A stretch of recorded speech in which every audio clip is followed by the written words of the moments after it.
सो hey guys, finally release हो चुका है मार्शल यूनिवर्स सीरीज का सीजन 6, जिसके फर्स्ट एपिसोड को मैं सिर्फ वीडियो के अंदर एक्सप्लेन करने वाला हूं। तो अभी तक हम लोगों ने ये देखा था कि लिनडोंग का शाओयान भी अब आ चुका था ह्यूमन फॉर्म में, और लिनडोंग के पास में भी 4 में से एक एंशिएंट सीक्रेट की मौजूद थी। जिसके बाद फिर हम लोगों को अब सबसे पहले उस जगह का सीन दिखाया जाता है जहाँ पर एंशिएंट सीक्रेट की को प्राप्त कर चुके 3 डायनेस्टी के लोग पहुँच चुके थे, और इस जगह को कहा जाता है एंशिएंट ट्रेजर रेलिक, जहां पर सबसे पहला नजारा दिखाया जाता है B1 डायनेस्टी की वॉरियर का, और ऑब्वियसली उसके पास में एक एंशिएंट ट्रेजर की मौजूद थी। जिस मोमेंट पर अब तभी वहां पर अगली एंशिएंट ट्रेजर की का ओनर पहुंच जाता है, जिसका नाम होता है होंगली, और इन दोनों को ही ग्रीट करते हुए तभी वहां पर पहुंच जाता है ग्रेट डीमोनिक डायनेस्टी का शीकुन, जो कि इस समय पर लिनडोंग का सबसे बड़ा दुश्मन भी बन चुका था। जहां पर तभी होंगली ये कहने लग जाता है कि वैसे भाई शीकुन, मैंने ये सुना है कि आपकी जो ग्रेट डोमिनिक डायनेस्टी है वो थोड़ी सी मुसीबतों में पड़ चुकी है समय पर। जो बात सुनकर शीकुन कहता है कि चिंता मत करो, वो एक छोटा सा ही मसला था,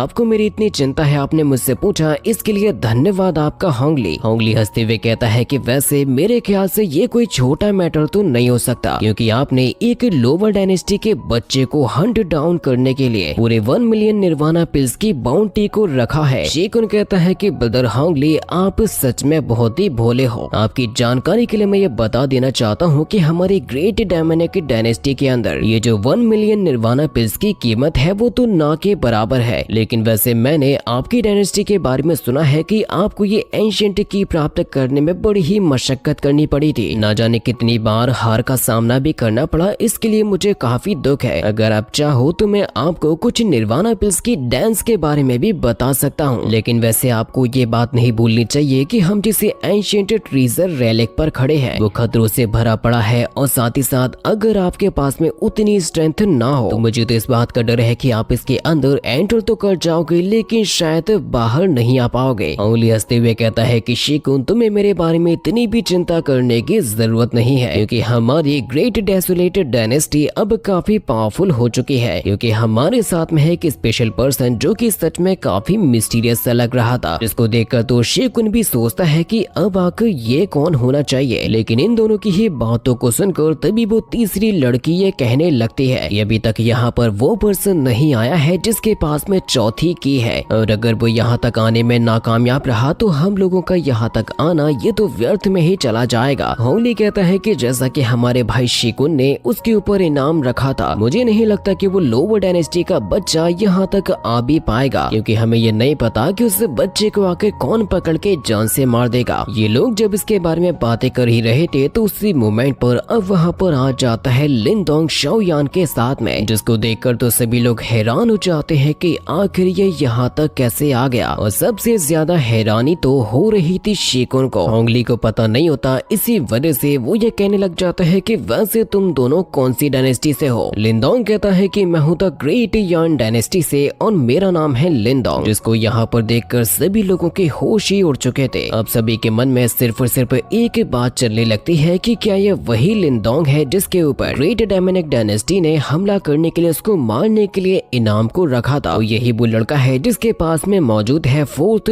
एंशिएंट की। लिनडोंग तभी कहने लगता है कि माफी चाहूंगा, मैंने आप लोगों को इतना ज्यादा इंतजार करवाया, रास्ते में कुछ भेड़ बकरियों की वजह से मुझे रुकना पड़ा, लेकिन मैं समय रहते यहाँ पर आ ही गया। अभी होंगली कहता है कि ब्रदर शीकुन, मुझे नहीं लगता कि आपको अपनी 1 मिलियन निर्वाणा पिल्स को अब खर्च करना पड़ेगा, इसी वजह से अब ये लोग ये कहने लग जाते हैं कि अब क्योंकि एंशिएंट की का 4th होल्डर भी आ चुका है तो हम लोगों को अब बिना देरी किए इस ट्रेजर रेलिक को ओपन करना चाहिए। लेकिन तभी शीकुन कहता है कि रुक जाओ जरा, इतनी भी जल्दी क्यों है। वो लिनडोंग से कहता है कि तुमने मेरे भाई शी जुआन को जान से मारा था, और इसकी कीमत तो तुम्हें बेशक आज अपनी जान देकर ही चुकानी पड़ेगी। लिनडोंग कहता है कि ट्रेजर हंटिंग करते हुए हमेशा वही जीतता है जिसके पास में ज्यादा स्ट्रेंथ होती है। शी जुआन ने मेरी एंशिएंट की को चुराने की कोशिश की थी, जिसमें वो नाकाम रहा और लड़ाई करते वक्त मारा गया। शीकुन कहता है कि लगता है कि शायद तुम्हें अपनी एबिलिटीज के ऊपर कुछ ज्यादा ही घमंड है, जिससे कि अब शीकुन ने तुरंत ही अपने पावर्स को एक्टिवेट भी कर लिया था, जिसका ऑरा ही इतना ज्यादा खतरनाक होता है कि यहाँ पर मौजूद छोटे मोटे कल्टीवेटर्स तो खड़े भी नहीं रह पा रहे थे, क्योंकि ये बंदा ऑलरेडी डुअल निर्वाणा रियल में पहुंच चुका था। होंगली कहता कहता है कि ये बंदा तो ऑलरेडी डुअल निर्वाणा रियल्म के पीए के लेवल तक पहुंच चुका है। लिनडोंग को भी इसके बारे में पता चल चुका था, इसी वजह से अब वो शी-कुन के द्वारा किए जाने वाले हमले के लिए खुद को प्रिपेयर करने लगा था। लेकिन उससे पहले ही शी-कुन तुरंत ही टेलीपोर्ट होकर लिनडोंग के पास में पहुंचकर अपना हमला कर देता है, जो कि एक डेडली अटैक था, जिसकी वजह से लिनडोंग उससे अपनी पाम टेक्निक की मदद से रोकने की कोशिश करता है। जिन दोनों के एक दूसरे के साथ में टकराने की वजह से काफी खतरनाक लेवल की पावर क्लैशिंग भी होती है और शी-कुन को ये पता लग जाता है कि मैं जिस लड़के को कमजोर समझ रहा था ऐसा तो बिल्कुल भी नहीं है। इसी वजह से वो अपने फोर्स को और भी ज्यादा बढ़ा देता है। तो लिनडोंग भी अपनी प्रिमोर्डियल एसेंस पावर का यूज करता है और लिनडोंग के फोर्स से बढ़ाते ही उनके बीच में होने वाली पावर क्लैशिंग में एक काफी बड़ा धमाका भी हुआ था, जिस धमाके की वजह से शी-कुन पीछे हट जाता है और उसको पता लग जाता है कि लिनडोंग पहुंच चुका है वन युआन निर्वाणा रियल में, जिसके साथ में वो एक शील्ड मास्टर भी है। इसी वजह से लिनडोंग इतना ज्यादा उसके सामने टिक पाया, लेकिन उस धमाके की वजह से लिनडोंग और शाओयान दोनों के दोनों भी पीछे हट चुके थे। और तभी शाओयान कहता है कि बिग ब्रदर क्या मुझे आगे जाना चाहिए, जिससे कि लिनडोंग उसको रोक देता है कि तुम चिंता मत करो, शी-कुन के अंदर इतनी भी एबिलिटी नहीं है कि ये मुझे नुकसान पहुंचा सके। लिनडोंग कहता है कि शी-कुन तुम भले ही 2 युआन निर्वाणा रियल में पहुंच चुके हो, लेकिन मुझे तो तुम्हारे अंदर इसकी वजह से कोई भी स्पेशलिटी नजर नहीं आई। जो बात सुनकर अब शी-कुन का ईगो हर्ट हो चुका था और वो अपने काफी खतरनाक टेक्निक का यूज करता है, जहाँ से बेकिस से वॉर्ड निकल कर लिनडोंग को चीरने के लिए जा रही थी, जिसको वो जैसे तैसे करके डॉज करता है। लेकिन इसके जस्ट अगले ही पर शी-कुन तुरंत ही पहुंच चुका था लिनडोंग पर अपना अगला हमला करने के लिए, जिससे फाइट करने के लिए अब लिनडोंग को भी लेकर आना पड़ता है अपने बोन स्पीयर को। जिन दोनों के बीच में अब एक काफी शानदार फाइट भी स्टार्ट हो जाती है। शी-कुन अपनी स्वॉर्ड एबिलिटीज का यूज करता है और लिनडोंग अपने बोन स्पीयर का यूज करता है। साथ ही साथ अभी सीरीज की एनिमेशन क्वालिटी भी बढ़ चुकी थी, जिसका नजारा साफ साफ नजर भी आ रहा था। लिनडोंग तभी उसको डिस्ट्रैक्ट करने के लिए अपनी पर्पल शैडो 9 क्लोन्स टेक्निक का यूज करने लगता है, जिससे कि उसके 9 क्लोन से जाकर फाइट करने लग जाते हैं शी-कुन के साथ में। शी-कुन तो यहाँ पर बड़ी ही आसानी के साथ में उसका मुकाबला कर रहा था और ये कहता है कि लिनडोंग इन छोटी मोटी ट्रिक से तुम मेरा कुछ भी नहीं बिगाड़ पाओगे। लिनडोंग ने अचानक से उसके ऊपर 9 डायरेक्शन से एक साथ ही हमला भी कर दिया था, लेकिन शी-कुन का ऑरा इतना ज्यादा था कि वो एक ही धमाके के साथ में उसके सभी के सभी क्लोन्स को खत्म कर चुका था। जिस मूवमेंट पर लिनडोंग अपने बोन स्पीयर के साथ में आता है और एक काफी तगड़ा हमला भी करता है, जिससे अपने आप को बचाते हुए शी-कुन तुरंत के तुरंत ही अपना काउंटर अटैक करने के लिए भी चला जाता है। जो फाइट अब काफी खतरनाक तरीके से बढ़ने लगती है और यहाँ के चारों तरफ के माहौल को भी बिगाड़ने लगती है। लिनडोंग को अच्छे तरीके से पता लग चुका था कि ये जो फाइट है वो इतनी आसानी के साथ में तो खत्म नहीं होगी। साथ ही साथ उन दोनों के फाइट होने की वजह से अब ये रेलिक पर भी असर पड़ने लगता है और इसकी काफी सारी चीजें तबाह होने लगती है, जो कि ऑब्वियसली सभी लोगों के लिए अच्छी चीज नहीं थी, क्योंकि अगर ये रेलिक तबाह हो गया तो किसी को कोई भी ट्रीजर नहीं मिल पाएगा। इस फाइट को सभी लोग देख ही रहे थे, तभी होंगली कहने लग जाता है कि वैसे ये जो लड़का है लिनडोंग, अब मैं समझ पा रहा हूँ कि ये आखिर इतना दूर तक कैसे आ गया। लेकिन लिनडोंग का नाम सुनते ही होंगली के साथ में जो कैरेक्टर आया था उसको पता नहीं क्यों लेकिन गुस्सा आने लगता है। दूसरी तरफ शी-कुन और लिनडोंग दोनों के दोनों इस तरीके से एक दूसरे के साथ में टकरा रहे थे जैसे कि आज वो दोनों एक दूसरे की जान लेकर ही रहेंगे। कभी लिनडोंग अपना तगड़ा हमला करता तो कभी शी-कुन अपना तगड़ा हमला करता और एक मूवमेंट पर शी-कुन ने अपने एक के साथ ही कई सारे स्लैशिंग अटैक्स को भी करना शुरू कर दिया था, जिन सारे के सारे हमलों को लिनडोंग बड़ी ही आसानी के साथ में डॉज भी करने लगता है। शी-कुन भी इस बात को अच्छे तरीके से जानता था कि इतनी आसानी के साथ में लिनडोंग को हराना पॉसिबल नहीं है। इसी वजह से अब वो अपना अगला हमला और भी ज्यादा ताकत के साथ में करने लगता है, जिससे होने वाली पावर क्लैशिंग ने पूरे के पूरे रेलिक को ही हिला के रख दिया है। इस बार अब शी-कुन लेकर आ चुका था अपने गोल्डन डीमन हेवन ब्लेड को, जिसका स्लैश इतना ज्यादा स्ट्रॉन्ग होने वाला है कि वो पूरे के पूरे रेलिक को भी तबाह करने की शक्ति को रखता है। लिनडोंग समझ चुका था कि अब इस अटैक को रोकने के लिए उसे भी अपना बड़ा हमला ही करना पड़ेगा। इसी वजह से अब उसने तुरंत के तुरंत ही अपनी हेविली फिंगर टेक्निक का यूज करना स्टार्ट कर दिया है, जिसका यहाँ पर 1-2 फिंगर से नहीं बल्कि 5 फिंगर्स यानी कि पूरे के पूरे पाम को ही लाना पड़ेगा। और उस पाम के प्रेशर की वजह से इन दोनों के बीच में अब जिस लेवल की पावर क्लैशिंग होती है उसका असर तो अब इस पूरे के पूरे रेलिक पर भी पड़ने लगता है और काफी बड़े बड़े साइज के पिलर्स भी टूटकर नीचे गिरने लगते हैं, जो कि बिल्कुल भी अच्छी बात नहीं थी, क्योंकि इस तरीके से तो सब कुछ तबाह हो जाएगा और किसी के भी हाथ में एक भी ट्रीजर नहीं लगेगा। होंगली परेशान हो चुका था, बाकी के सभी लोग भी परेशान हो चुके थे। लिनदोंग ने जैसे अपने प्रेशर को बढ़ाया था तो शीकुन ने भी अपने प्रेशर को बढ़ाया था, जिसकी वजह से वो दोनों ही टेक्निक एक दूसरे को खत्म कर देती है और ये दोनों के दोनों अब नीचे आ जाते हैं और दोबारा से फाइट करने के लिए तैयार हो जाते हैं। जिनको ऐसा करते हुए देख बीकुएन डायनेस्टी की वॉरियर ये कहने लग जाती है कि आप बस भी करो, हम लोग इन एंशिएंट ट्रीजर कीज को प्राप्त करने के लिए ऑलरेडी काफी कुछ बर्बाद कर चुके हैं और अपना काफी कुछ गवा भी चुके हैं। मेरे ख्याल से इस समय पर तुम दोनों को अपने अपने पर्सनल मैटर्स को थोड़ा सा साइड में रख देना चाहिए और प्लीज इस वक्त के लिए अपने मैटर को शांत कर लो और ट्रीजरी को ओपन कर लो। जो बात सुनकर होंगली कहने लग जाता है कि सिस्टर योकिंग आपने एकदम ही सही कहा, क्योंकि हम सभी के सभी यहाँ पर सिर्फ और सिर्फ ट्रीजर को प्राप्त करने के लिए और मार्शल आर्ट्स को लेने के लिए आए हैं। यहाँ पर समय बर्बाद करने से किसी का कोई भी फायदा तो नहीं होने वाला। बेहतर यही होगा कि ट्रीजरी को ओपन करो और अपने अपने लिए ट्रीजर्स को ले लो। जिसकी वजह से शीकुन भी रुक जाता है और वो लिनदोंग से ये कहने लगता है कि लिनदोंग ये मत समझना कि मैंने तुम्हें छोड़ दिया या मैं पीछे हट गया। इस बात को याद रखना कि एंशिएंट ट्रीजर रेलिक से तुम जिंदा तो वापस नहीं जाओगे। लिनदोंग भी कहता है कि चिंता मत करो, मैं भी हर समय पर तुमसे लड़ने के लिए तैयार हूँ। जिससे कि अब ये दोनों के दोनों शांत होकर अब आने लगते हैं उस वॉल्ट की तरफ जहाँ से अब इस ट्रीजरी को ओपन किया जाएगा। ये चारों के चारों बंदे अब तुरंत ही अलग अलग लॉक्स के सामने पहुंच जाते हैं, जहाँ पर इन लोगों को अपनी अपनी एंशिएंट सीक्रेट कीज को लगाना होगा। यूकिंग जैसे अपने ट्रीजर लॉक के सामने पहुंचती है तो वो कहने लगती है कि ठीक है अब इसको शुरू करते हैं। इसीलिए अब सभी के सभी लोग जल्दी से अपनी अपनी एंशिएंट कीज को बाहर निकाल लो। यूकिंग की एंशिएंट की येलो कलर की और शीकुन की एंशिएंट की ब्लू कलर की होती है। उसी तरीके से होंगली की एंशिएंट की रेड कलर की और लिनदोंग की एंशिएंट की गोल्डन कलर की होती है। जिसके तुरंत बाद अब ये चारों के चारों अपनी अपनी एंशिएंट कीज को लॉक के अंदर इंसर्ट करने लगते हैं। जिनको इंसर्ट करते ही यहाँ का जो मैकेनिज्म होता है वो तुरंत के तुरंत ही इस लॉक को ओपन करना स्टार्ट कर दिया था। जो नजारा भी वैसे देखने में काफी ज्यादा सेटिस्फाइंग भी लगता है, क्योंकि इस लॉक का जो क्यूब होता है वो तुरंत के तुरंत ही चारों तरफ से काफी ज्यादा स्पिरिचुअल एनर्जी को गैदर करने लगता है, जिसको गैदर करने की भी टेक्निक काफी ज्यादा कमाल की लग रही थी। और अब ये लॉक एक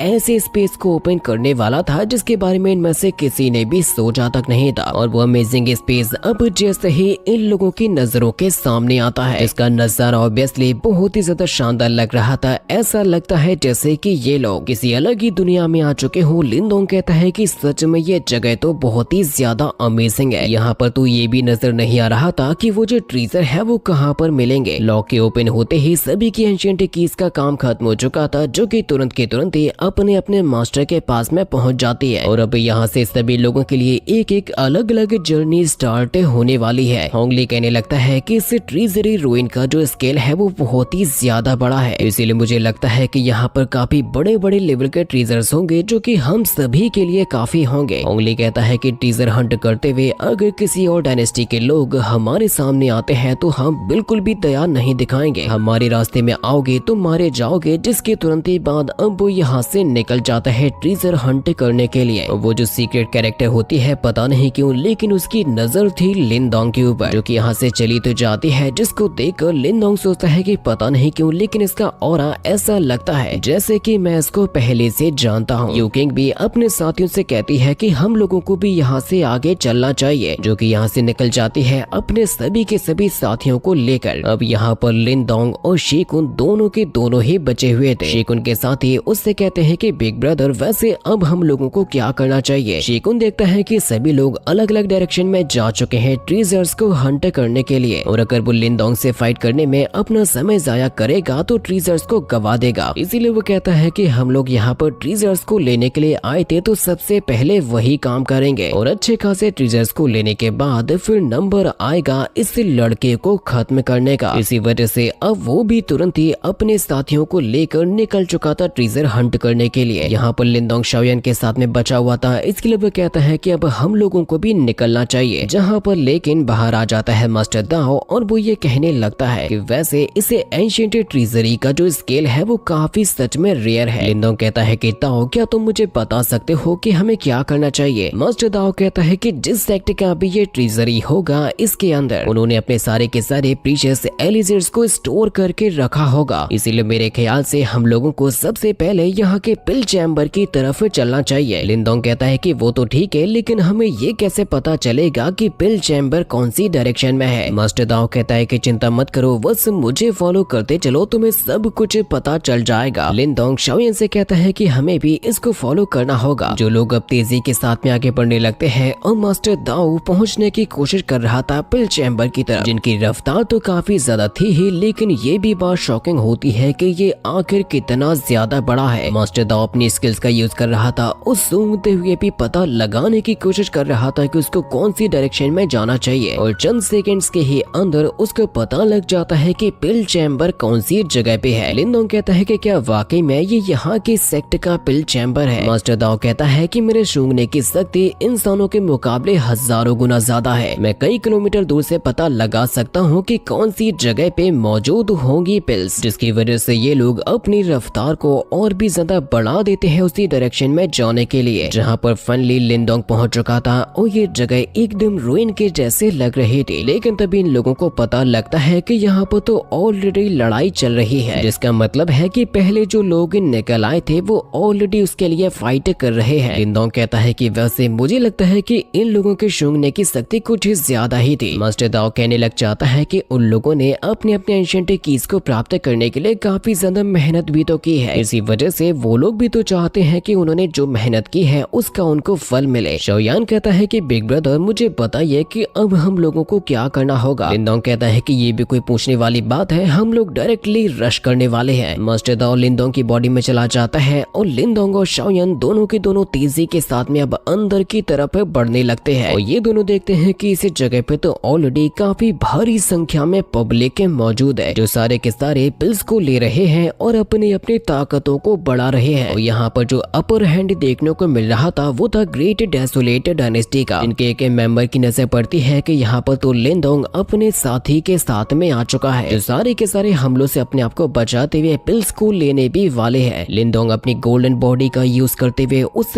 बंदे को पलक झपकते ही धूल चटा देता है और तुरंत के तुरंत ही अब अंदर भी जाने लगता है। शाओयान देखता है कि यहाँ पर तो हजारों नहीं बल्कि लाखों की संख्या में पिल्स मौजूद है, जिनको लोग बटोर रहे हैं, अपने अपने पास में रखते जा रहे हैं। जिनको देखकर शाओयान लिंदोंग से कहने लग जाता है कि बिग ब्रदर क्या हम लोग इन पिल डांस को लेने नहीं वाले। लिंदोंग कहता है कि मेरे छोटे भाई चिंता मत करो, क्योंकि जो मोस्ट प्रीशियस पिल्स होती है वो चैम्बर के गहराई में होती है। इसी वजह से लोगों से फाइट करने में और अपना समय बर्बाद करने में कोई भी फायदा नहीं है। और लिंदोंग के ये डिसीजन को देखकर मास्टर दाओ भी कहने लग जाता है कि बच्चे तुम इससे स्मार्ट होते जा रहे हो, लगे रहो, ये सारा का सारा मेरी संगत का ही असर है। लिंदोंग कहता है कि मैंने दूर से देखकर ये पता लगा लिया था कि ये जो पिल डांस है वो उतने भी ज्यादा इम्पोर्टेंट नहीं है जितना कि इस चैम्बर की गहराई में छुपे हुए ट्रेजर्स होंगे। मास्टर दाओ कहता है कि वाकई में लिंदोंग मैंने तुम्हें काफी ज्यादा स्मार्ट बना दिया। इसी वजह से लिंदोंग और शाओयान अपनी रफ्तार को और भी ज्यादा बढ़ाते हैं और सबसे गहराई वाली जगह पे पहुंच जाते हैं। लेकिन अंदर की साइड में भी अलग अलग डायनेस्टी वाले बंदों के बीच में फाइट चल रही थी, क्योंकि ऑब्वियसली हर कोई ज्यादा से ज्यादा पावरफुल ट्रेजर को प्राप्त करना ही चाहता है। और यहाँ पर सबसे बीच में जंजीरों से बंधा हुआ नजर आता है एक पिल फर्नेज, और जिस लेवल का यह फर्नेज होता है वो डेफिनेटली हेवन लेवल की पिल्स को रिफाइन करता होगा, जिसके लिए एक बहुत ही ज्यादा खतरनाक लेवल की फाइट चल रही थी, जिसमें एक डेसोलेट डायनेस्टी का बंदा यानशेन नाम के बंदे के साथ में फाइट कर रहा था। और वो ये कह रहा था कि मैं तुम्हें यह कमाल का ट्रेजर यहाँ से लेकर नहीं जाने दूंगा, जिससे कि यानशेन कहता है कि उसके लिए तुम्हें सबसे पहले मुझे हराना होगा या तुम्हें मुझे जान से मारना होगा। जिस जगह पे फाइनली लिंदोंग और शाओयान दोनों के दोनों ही पहुंच जाते हैं और वो छिप कर ये नजारा देखने लगते हैं। लिंदोंग कहने लगता है कि हम लोग जितनी ज्यादा गहराई में जा रहे हैं फाइटिंग तो उतनी ही ज्यादा इंटेंस होते जा रही है, और ऑब्वियसली ये सारी की सारी फाइट तो कमाल के ट्रेजर के लिए ही हो रही थी। और वो यहाँ पर बीच में देख पाता है एक पिल फर्नेस को। मास्टर दाओ कहता है कि जरा एक बार मुझे देखने दो कि ये कौन सा ट्रेजर फर्नेस है। लिंदोंग कहता है कि मास्टर दाओ क्या तुम मुझे बता सकते हो कि तुमने क्या अजीब सा देखा। मास्टर दाओ कहता है कि अरे नहीं, ये तो है life and death reincarnation pill furnace, जो कि किसी हेवनली ट्रेजर से कम नहीं था। लिंदोंग कहता है कि क्या वाकई में इसे लाइफ एंड डेथ रीइंकार्नेशन पिल से बनाई जा सकती है। वो मास्टर दाओ से पूछता है कि मुझे ये बताओ क्या ये उतना प्रीशियस है जितना कि हम सोच रहे हैं। मास्टर मास्टर दाओ कहता है कि अगर कोई भी cultivator life and death reincarnation pill को पजेस कर लेता है तो फिर चाहे उसकी मेरिडियंस पूरी तरीके से डिस्ट्रॉय ही क्यों ना हो चुकी हो या उसकी कोर भी शैटर क्यों ना हो चुकी हो, इस पिल की मदद से डेफिनेटली उसको पूरी तरीके से ही रिस्टोर किया जा सकता है। लिंदोंग कहता है कि क्या वाकई में ये ट्रीजर इतना ज्यादा इनक्रेडिबल है। मास्टर दाओ कहने लग जाता है कि अगर मैं इसको प्राप्त करने में कामयाब हो गया तो मैं अपनी फिजिकल बॉडी को भी रीबिल्ड कर पाऊंगा। लिंदोंग कहता है कि दोस्त अगर ऐसी बात है तो मैं किसी भी हाल में इस life and death reincarnation pill furnace को लेकर ही रहूंगा। तो मास्टर दाओ से कहता है कि चिंता मत करो, अब इस life and death reincarnation pill furnace को लेने की जिम्मेदारी तुम मुझ पर और शाओयान पर छोड़ दो। शाओयान मास्टर दाओ से कहता है कि सेकंड ब्रदर तुम्हारी प्रॉब्लम मेरी प्रॉब्लम है। जब बात सुन के तो दाओ इमोशनल हो जाता है और कहने लगता है कि तुम लोग कितने अच्छे हो, लेकिन ये चीज इतनी भी आसान नहीं थी जितना कि कहने में लग रहा था, क्योंकि सबसे बड़ी बात तो ये थी कि जो लोग ऑलरेडी इसके लिए फाइट कर रहे हैं उनसे कैसे बचा जाएगा। वो लोग तो अपनी जान देने के लिए भी तैयार है उस पिल फर्नेस को लेने के लिए, और एक से बढ़कर एक डेडली अटैक्स को भी किए जा रहे थे। कोई अपनी ड्रैगन एबिलिटी को यूज करता तो कोई अपनी बैट्स एबिलिटी को यूज करता, जो फाइट यहाँ के माहौल को और भी बुरी तरीके से बिगाड़ कर रख देती है। यानशेन और टियानजिन इन दोनों की फाइट अब जैसे ही यहाँ पर रुकी थी, उन दोनों के ही बीच से मौका पाकर अब आगे बढ़ चुका था लिंदोंग। तो वो दोनों ही अपनी अपनी डायनेस्टी के लोगों से कहते हैं कि जल्दी से जाकर इस लड़के को रोको, जिससे कि अब एक साथ ही काफी सारे बंदों ने हमला करने के लिए आने लगते हैं लिंदोंग पर। लेकिन लिंदोंग की हेल्प करने के लिए ऑलरेडी वहाँ पर मौजूद था शाओयान, जो कि अपने एक सिंगल वेपन अटैक की मदद से उन सारे के सारे बंदों को धूल चटा देता है। और फाइनली लिंदोंग उस life and death pill furnace के बहुत ही करीब पहुंच चुका था, जिसको लेने से पहले ही मास्टर दाओ से रोक देता है कि जरा एक बार पीछे देख लो, क्योंकि उसी मोमेंट पर लिंदोंग पर हमला करने के लिए यानशेन और टियानजिन दोनों के दोनों आ चुके थे। वो दोनों के दोनों अपने अपने काफी पावरफुल अटैक्स कर भी देते हैं लिंदोंग पर, जिससे कि हमें काफी बड़ा धमाका देखने को मिलता है, जिसके नेक्स्ट एपिसोड को देखने के लिए जल्दी से चैनल को सब्सक्राइब भी कर दो।